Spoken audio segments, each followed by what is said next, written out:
Josué.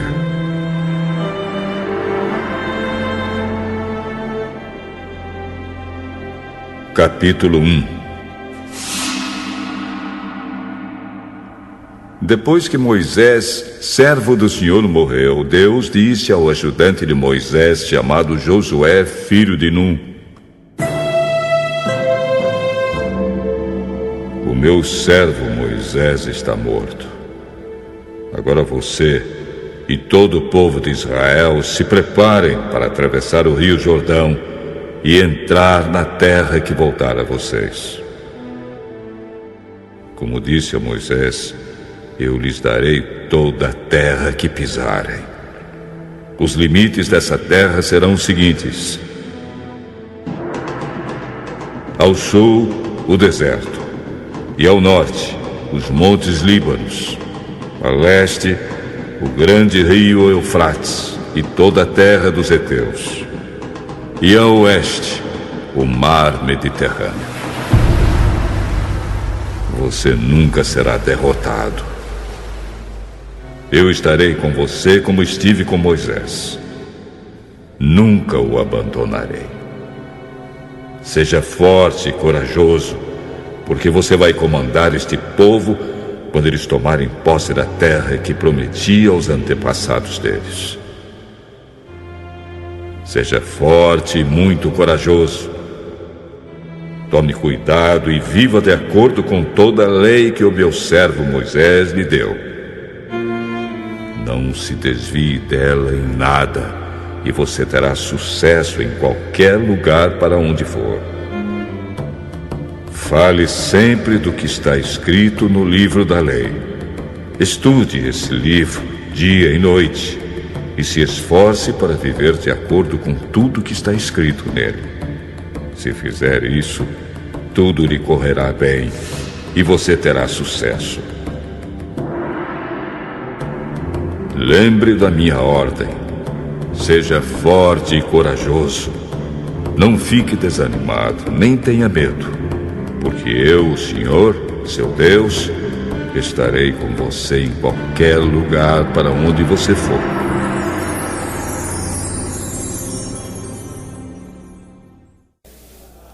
Amém. Essa frase se repete 3 vezes: ser forte e muito corajoso, porque o Senhor é contigo por onde quer que andares. Essa frase talvez seja, do livro de Josué, a frase mais citada em todos os tempos. Ou talvez uma outra frase, do versículo 3, aonde pisares a planta do seu pé. Aonde pisares a planta do seu pé? Não. Aonde pisares a planta do seu pé.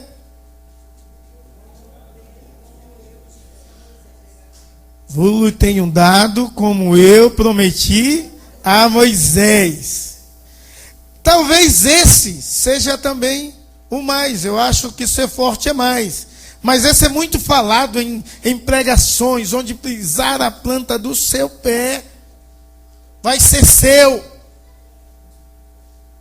Realmente, para Josué, essa palavra era literalmente assim: aonde pisar a planta do seu pé, Deus vai te dar. Era literalmente assim, porque Deus falou a Josué que assim seria. Então não é assim na minha vida, se Deus não me falou assim. Mas na vida de Josué, sim. Era posse realmente. Era domínio realmente. Porque Deus falou a ele isso. E isso se cumpriu na vida de Josué. E Deus ainda coloca limite aonde ele vai pisar. E diz o espaço territorial que todo Israel vai conquistar por intermédio de Josué. Meus amados e amigos irmãos, Israel estava vivendo um momento de dificuldade, um momento de tristeza. Imagine você nascer com a esperança e uma perspectiva de entrar em uma terra prometida. Você cresce ouvindo as histórias, que há um lugar maravilhoso, onde há mana, leite e mel. Há um lugar extraordinário que Deus preparou para o seu povo. E você cresce assim, escutando essas histórias. E a sua vida é toda centrada em uma jornada até essa terra prometida. Terra esta que mana leite e mel. E quando você está próximo da terra, depois de uma caminhada longa de 40 anos no deserto, você se depara com um rio imenso, gigantesco, transbordando. Um rio cheio, em um período de cheia. Está tão próximo dos seus sonhos. Está tão próximo da esperança que te motivou a caminhar na jornada. Mas de repente, os sonhos se acabam rapidamente. A alegria de descanso, de repouso e de repousar em uma terra e ali habitar sem mais peregrinar, vai fugindo da mente e do coração. Porque Moisés morre. Então a tristeza invade o coração do povo. O desânimo toma conta. O povo começa a chorar e clamar a Deus durante 30 dias de luto, de choro, de pranto. 30 dias chorando. Chorando pela morte do líder e chorando porque os sonhos não iriam se concretizar. Tão próximo, tão perto, mas tão distante da vida daquele povo. Então aquele povo estava desanimado. Aquele povo que experimentou o cuidado de Deus, a direção de Deus, a provisão de Deus no deserto. Aquele povo que foi pregado por Deus, que foi provado por Deus, foi provado por Deus e experimentou de Deus grandes coisas. Aquele povo que não tinha mais um espírito de escravidão. Aquele povo que não mais almejava o Egito, porque todos os que almejavam o Egito morreram por murmurarem no meio do deserto. Era uma nova geração com a expectativa e com sonhos bem firmados, mas agora desanimado. Como é que você está, amado? Você está com a expectativa, com sonhos na caminhada da vida e na jornada até a nova Canaã celeste, ao céu. O seu coração está cheio de esperança, de fé, de amor, de alegria, de confiança em Deus. O seu coração está cheio de paz, está cheio da presença de Deus. Ou você está desanimado, de luto, porque a sua esperança sumiu, ou porque você perdeu a alegria de viver e caminhar nessa jornada, louvando e engrandecendo a Deus. Como vai você? Eu gostaria de pregar nessa noite sobre o seguinte tema: Deus cumpre as suas promessas. E se Deus permitir, irei concluir essa mensagem confirmando isso ao meu e ao seu coração, que Deus cumpre as suas promessas.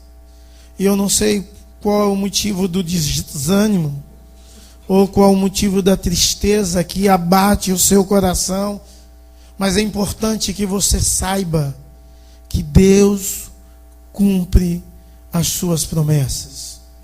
É necessário que você acredite fielmente nisso, que Deus cumpre as suas promessas, Por mais que passe 40 anos, Deus cumpre as suas promessas. Deus é fiel, Deus é real, Ele é justo, Ele está no nosso meio, andando com a gente, dando a sua provisão, nos orientando na jornada e nessa caminhada. Deus cumpre as suas promessas.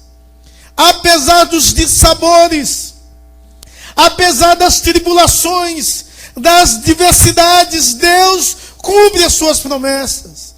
E é necessário que você possa entender essa verdade, que Deus é um Deus que cumpre as suas promessas, em meio a um povo triste, em meio a um povo abatido.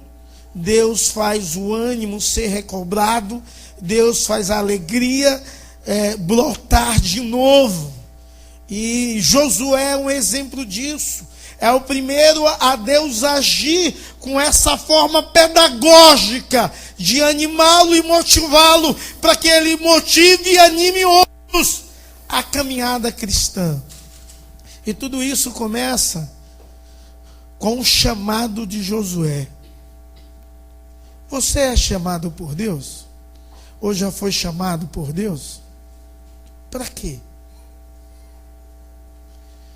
Você foi chamado por Deus para ser membro de uma igreja presbiteriana ou de qualquer outra igreja? Você foi chamado por Deus para isso? Você foi chamado por Deus para vir à igreja aos domingos e sentar nos bancos e ouvir uma mensagem e ficar pensando o que isso tem a ver com a minha vida e com a minha história? Você foi chamado por Deus para isso? Você sabe qual o sentido, qual o propósito que Deus te chamou? Para que Deus te chamou? Para que você está nessa jornada e nessa caminhada ao céu? Para quê? Ou por que isso? O porquê do seu chamado? Qual é a finalidade do seu chamado? Eu que sou pastor, eu sei qual é a finalidade do meu chamado. É pastorear. Mas tem outros pastores que foram chamados para serem mestres, e outros para serem doutores, outros para serem missionários transculturais. Para que você foi chamado? Porque na verdade todos os pastores têm de fazer o papel de evangelista, mesmo aqueles que não têm dom de ser evangelista. Mas você, para que você foi chamado? Em meio a um povo desanimado, que talvez seja essa a realidade da sua vida, para que você foi chamado? Qual o propósito, qual é a finalidade do seu chamado? Talvez você está aqui, irmão, e você não sabe para que você foi chamado. Talvez você está aqui e diz: olha, eu nunca senti o chamado de Deus. E eu quero te dizer que Deus pode te chamar hoje, assim como Ele chamou a Josué. Que a vontade de Deus é te direcionar a sua vida, que a vontade de Deus é dar propósito, a vontade de Deus é que você entenda o propósito pelo qual você nasceu. Eu já falei aqui que no filme Carruagem de Fogo, o autor, o personagem do filme, que é verídico, ele disse um dia: Deus me fez para correr, e quando eu corro, eu deixo Deus feliz. Sabe o que esse homem estava dizendo? Ele estava dizendo assim: quando eu cumpro o propósito que Deus me chamou, eu deixo Deus feliz. E você diz: que correr? O que isso tem a ver correr para deixar Deus feliz? Ele deu um testemunho que marcou o mundo de fidelidade a Deus, não correndo em um dia de domingo. Se eu não irei correr no dia do Senhor. Tinha tudo para ganhar a corrida, tinha tudo para ser o melhor corredor do mundo naquele ano, e ele não foi. Porque ele disse: eu não vou correr. Eu corro, e eu correndo, eu faço Deus feliz. Se você tem um dom de ensino, por que você não ensina? Porque você não educa as pessoas com seu ensinamento. Se você tem um dom de lidar com criança, ensinar criança, evangelizar criança, por que você não evangeliza? Se você tem um dom de consolo, por que você não consola? Se você tem um dom de exortação, de serviço, ou qualquer outro dom que Deus capacitou você, a sua vida como igreja de Jesus Cristo, e te chamou para isso, e por que você não faz?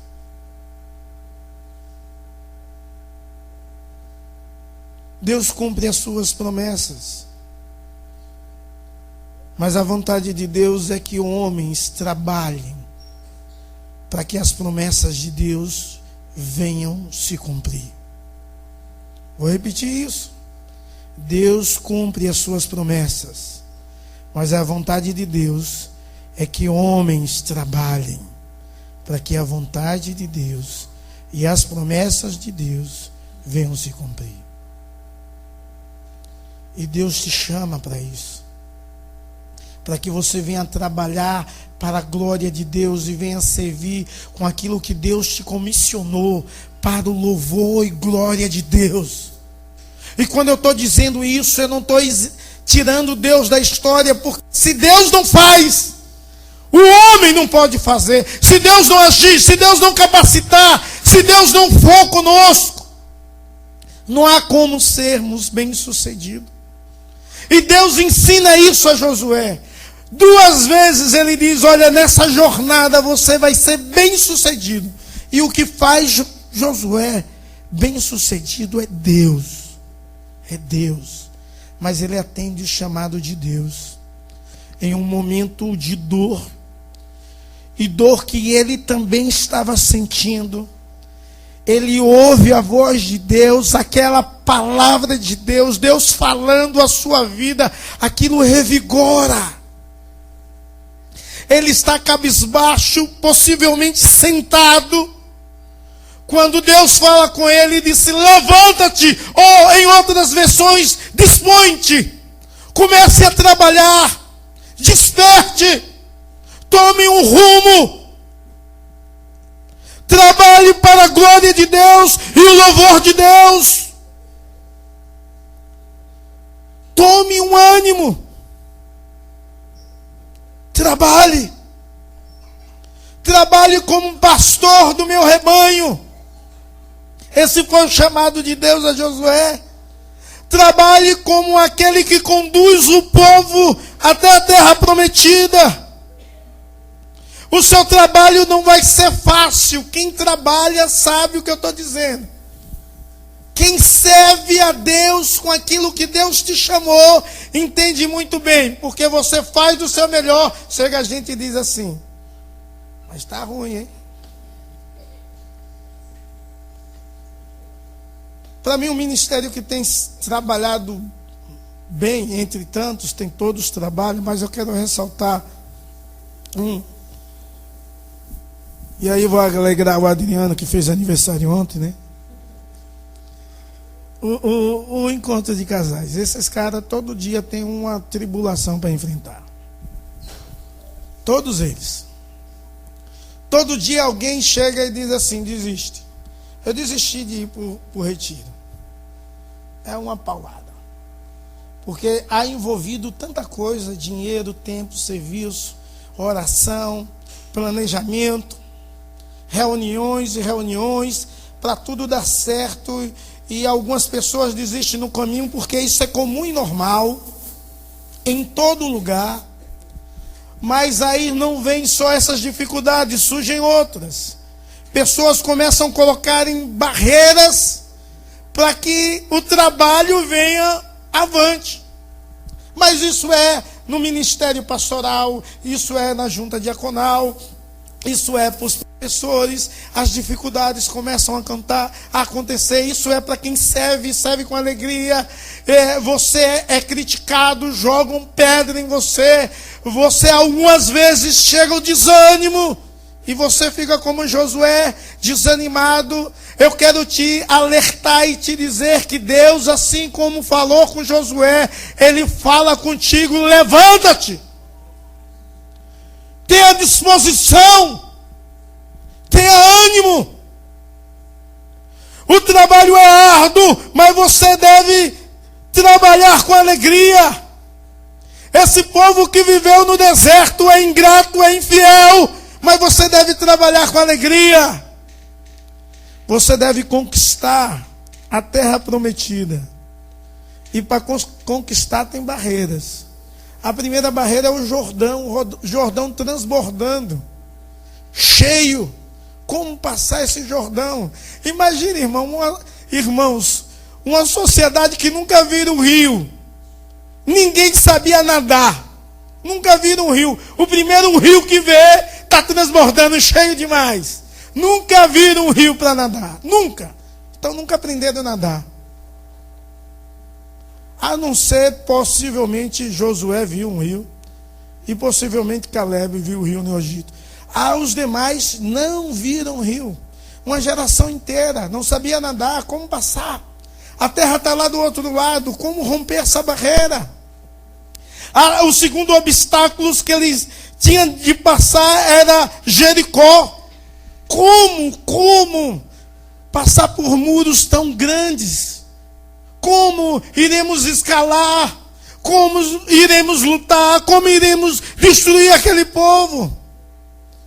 A terceira barreira, gigantes enormes. Você lembra, os espias, 11 deles disseram: não vamos não a essa terra, porque essa terra é de gigantes. A terra que eles iriam conquistar tinham muitos gigantes. E eles tinham de vencer essa barreira. Então o trabalho de Josué, no seu chamado, tinha um momento muito específico, mas um trabalho muito difícil. Muito difícil de acontecer e de fazer. Não havia possibilidades humanas, como não há possibilidades humanas de você desenvolver o seu dom e o seu talento e concluir, ser bem sucedido naquilo que Deus te chamou. Se você não acreditar em Deus, se você não confiar no poder de Deus, se você não descansar em Deus, se você não confiar de forma extrema no Deus Todo-Poderoso. Sabe, o trabalho é árduo, mas é gratificante quando você obedece a Deus e descansa em Deus e confia em Deus e diz: ufa, consegui, combati o bom combate.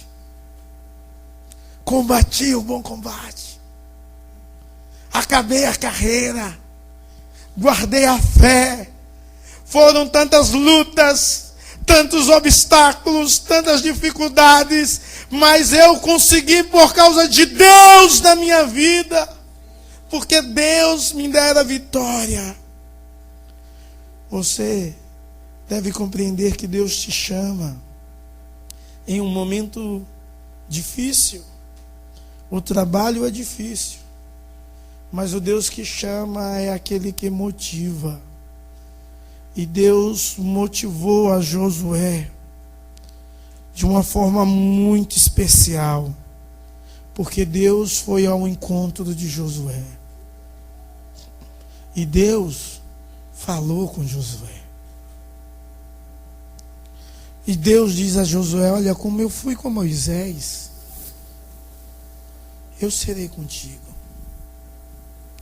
Da mesma maneira, da mesma intimidade. E a palavra de Deus diz no livro de Deuteronômio que não houve profeta semelhante a Moisés que viu Deus face a face. E Deus chega a Josué e diz assim: olha, da mesma forma que eu fui com Moisés, eu serei contigo. Eu que capacitei Moisés, eu que usei Moisés para fazer sinais, prodígio, para abrir o mar vermelho, para interceder para o povo, para fazer coisas extraordinárias. Eu sou o mesmo Deus, da mesma forma que eu fui com Moisés, eu serei contigo. Sabe, irmãos, devemos compreender essa verdade e alicerçar a nossa vida e fé nessa verdade, que o nosso Deus é um Deus de relação. O nosso Deus não é só um Deus do deísmo, que governa e que domina todas as coisas e que criou tudo. O nosso Deus é isso, mas é um Deus relacional, é um Deus do teísmo. Um Deus que se relaciona, que sente prazer em ter amizade, em andar comigo, em conversar comigo, em ter uma relação comigo e eu viver com Ele. Você tem de acreditar nisso e viver assim. Viver com a relação com esse Deus, uma relação de amizade, de amor. Uma relação de verdade, onde você o ama e é amado por Ele. Ou o contrário, onde você é amado e o ama, que é o mais correto. É resposta ao amor de Deus. Você experimenta da presença do Deus que fala, do Deus que se relaciona. O Deus que se relacionou com Moisés é o Deus que chama Josué para viver essa mesma relação. O Deus que relaciona comigo é o mesmo Deus que tem uma relação com você. Porque através de Jesus Cristo, esse Deus, Ele vive conosco todos os dias até a consumação do século. Então eu posso sentir a sua presença. Eu posso ouvir a tua voz. Eu posso me alegrar diante da presença de Deus. Eu posso pedir a Deus que tire todo o desânimo, toda a frieza, toda a tristeza do meu coração e me ajude, me levante, erga a minha vida, porque talvez eu não tenha força, nem ao menos ouvindo a sua voz dizendo levanta-te. Eu não tenho força de levantar, eu preciso que Deus toque na minha mão e me levante. Talvez você está assim, precisa desse Deus. Esse Deus está aqui, Ele se relaciona. Esse Deus fez uma promessa maravilhosa. Ele diz: eis que estou convosco todos os dias, até a consumação do século.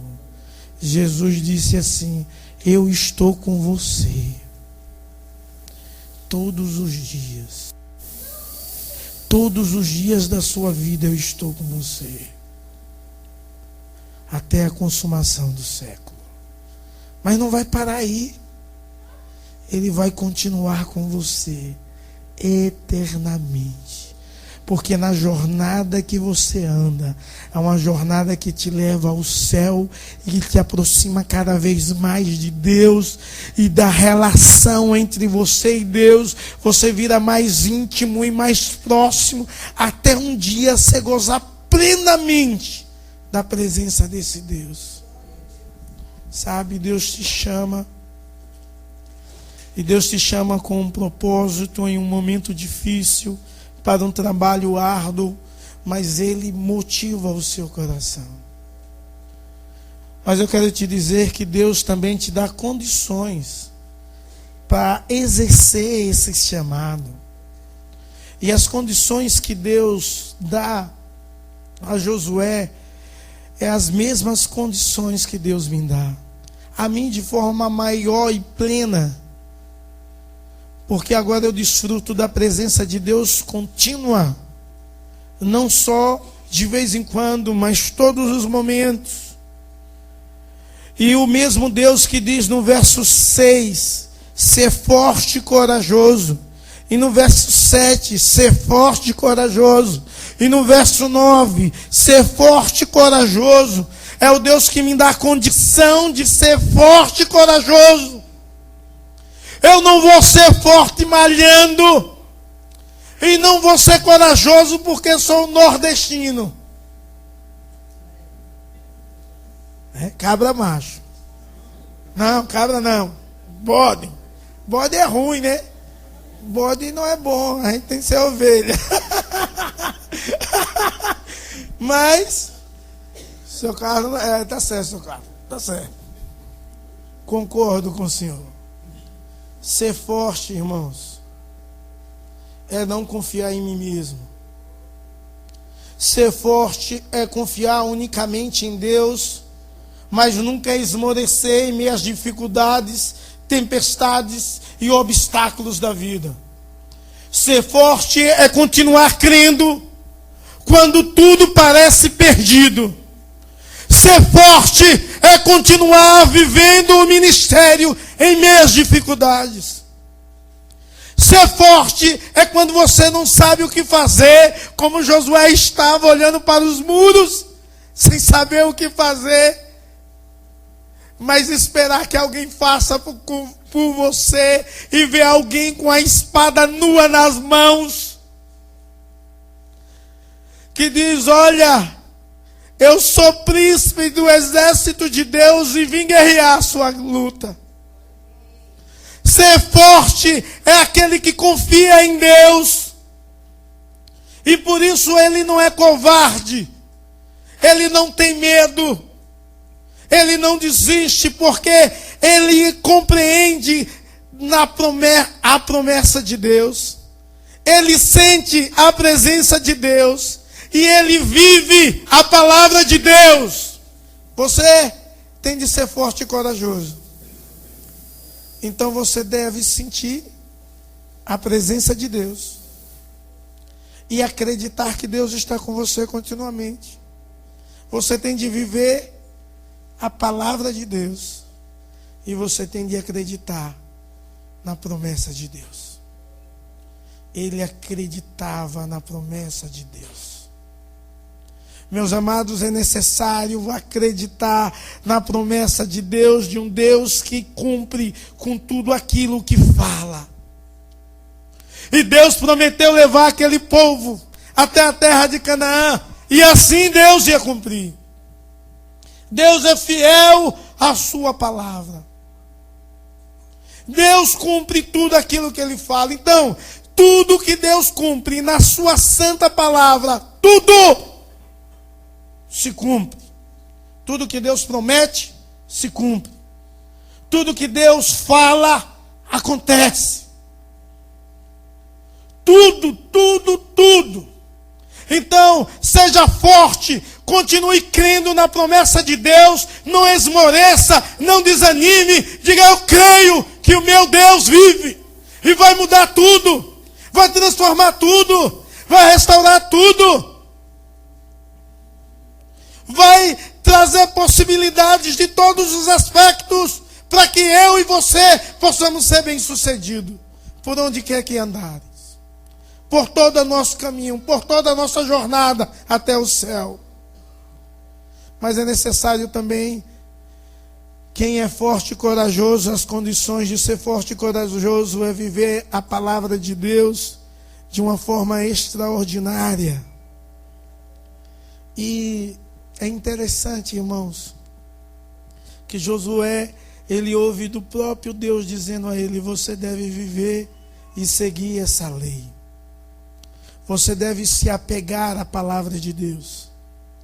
Depois Deus diz bem assim: você deve meditar na palavra de Deus. Você pode ver isso do verso 7 em diante. E ele diz bem assim: não se desviar da palavra. E você deve falar a palavra de Deus. Então Deus diz que eu devo me apegar à palavra de Deus.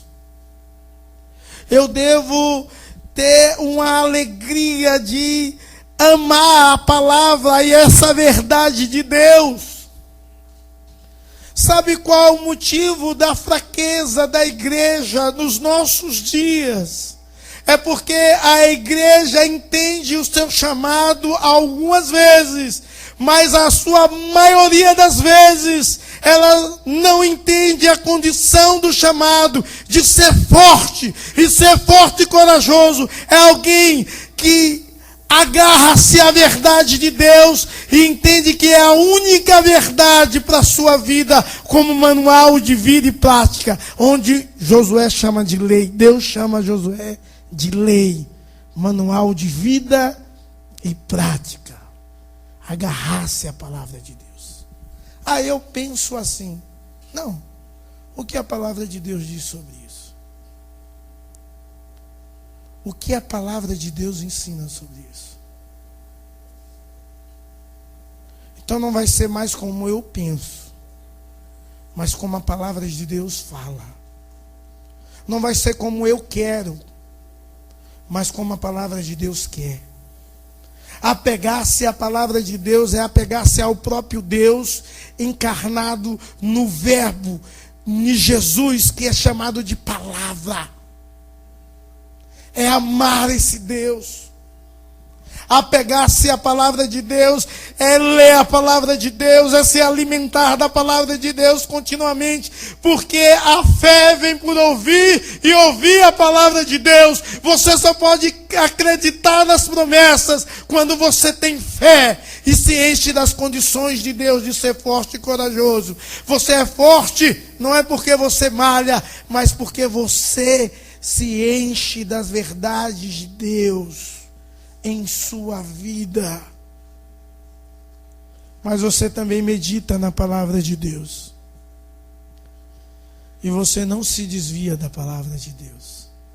Nem para a direita e nem para a esquerda. Você não se desvia dos princípios de Deus. E tem muita gente na igreja desviada. Crente batizado até dizimista. Desviado, distante de Deus, longe dos princípios e das verdades de Deus, guiado pelas paixões e desejos carnais e concupiscências da vida, alicerçado a sua casa em tudo que desagrada a Deus, menos no próprio Deus. Tem muita gente que acha que vai ser salvo, que vai entrar em Canaã celeste, no céu, e não vai. Sabe por quê? Porque não vive mais os princípios da palavra de Deus. Se desviou para a direita ou para a esquerda em algum momento da história e deixou de viver os princípios de Deus. E você conhece sobre Deus. Você conhece a respeito de Deus. Você sabe que o seu Deus é um Deus de relação, mas você não se relaciona com Ele. Você sabe que o seu Deus é o único que pode te dar a salvação. Você sabe que o seu Deus morreu em uma cruz, mas vive, ressuscitou pelos séculos dos séculos. Você sabe disso. Mas há uma grande diferença entre saber com a sua mente e viver com o seu coração, com a sua alma. Um folheto do passado diz: deixou de entrar no céu por 45 centímetros no coração e a mente. Você sabe sobre Deus, mas você não se relaciona com Ele. Você não age como Ele deseja que você age. Você não vive os preceitos da palavra de Deus que Deus quer que você viva. Você não responde as coisas como Deus quer que você responda. Você não é humilde, você não perdoa, você não ama, você é hipócrita. Você é negligente para com Deus, para com o reino, para com os princípios de Deus, para com as verdades de Deus. Tem anos talvez que você não ouve mais a Deus, Talvez você precisa hoje ouvir aquela palavra de Isaías que diz: vinde a mim, ouvi, e a vossa alma viverás. Porque você tem uma audição boa, escuta as mensagens, ou talvez lê a palavra, mas você não ouve a palavra de Deus que gera vida. Você não ouve Deus falar o seu coração. Você não ouve Deus te chamar, Deus te animar e Deus comissionar para uma missão. Você não se relaciona com esse Deus. Você fala de Deus, que é um Deus de relação, é um Deus de oração, mas você não ora. Você talvez lê a palavra de Deus só para esbanjar a sua intelectualidade, mas você não lê a palavra por amor, por ouvir Deus.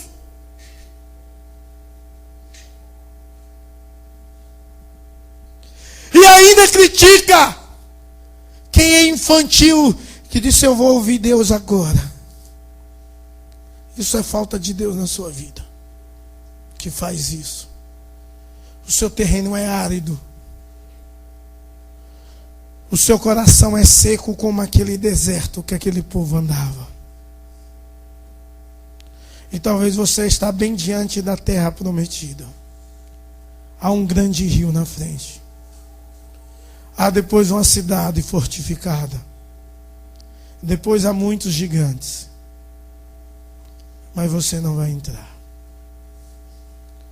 Porque assim como Moisés, você talvez faz parte daquele povo que tão somente murmurava e reclamava, em vez de agradecer a Deus pelo dom da vida, pela proteção de Deus contínua e diária pela sua vida, pela provisão de Deus contínua e diária, pelo amor de Deus, pela presença de Deus. Ser forte e corajoso é quem acredita na promessa, quem vive a palavra, mas quem sente a presença.